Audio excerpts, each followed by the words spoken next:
Coach Rulani Mokwena, the draw for the CAF Champions League knockout stages was concluded today. Mamelodi Sundowns travels to Angola to face Petro de Luanda. Yep. Your reaction to the draw?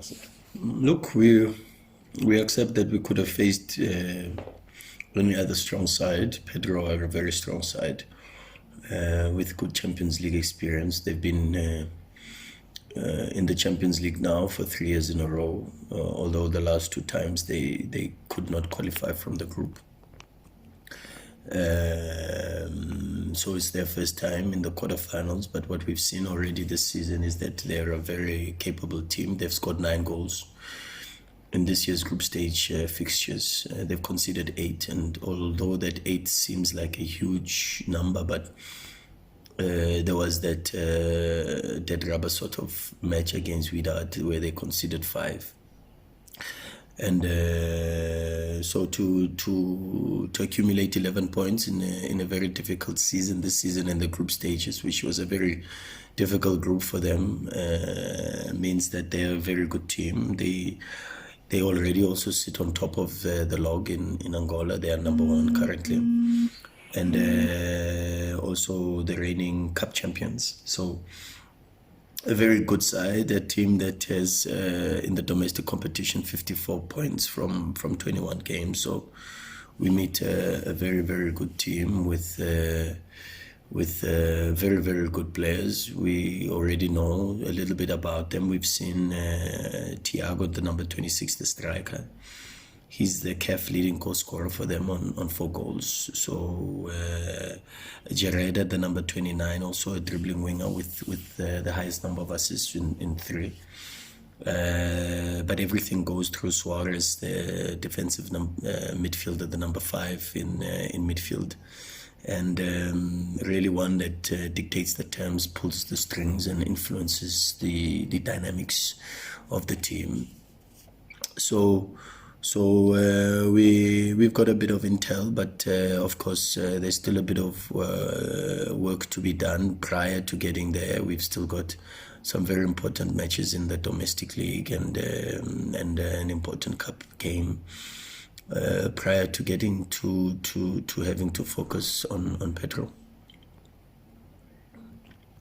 The Mamelodi Sundowns has faced Petro before. Do past results count for anything?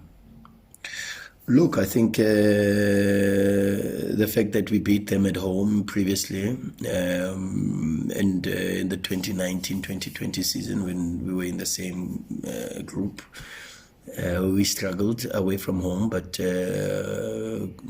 the 2-2 draw. But this is the Champions League. The past results mean absolutely nothing. History speaks about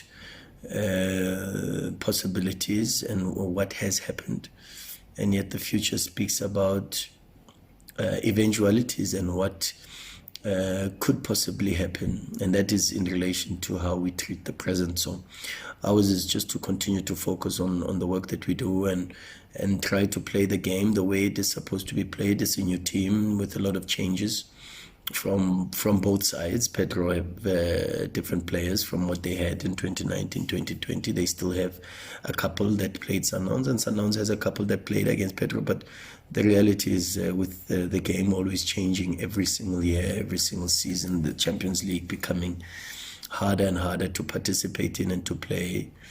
It then means that we've got to focus on this tie with all our focus and energies, and without any form of connotations that being past or present, Lastly, the logistics to Luanda are easier. It's one direct flight. I think the distance, of course, the proximity allows for a shorter flight, and therefore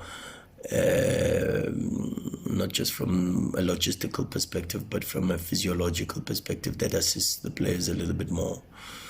And then it, of course, with an easier travel makes it easier to be able to work on match-specific preparation, and you win more time with regards to work on the pitch and work off the pitch with video sessions, etc., etc. So that's where the bigger advantage is when you have shorter traveling time. But The reality is Angola, a lot of people argue whether it is still within the SADC region or not, but it being in and around the SADC region also allows for some similarities from a weather perspective.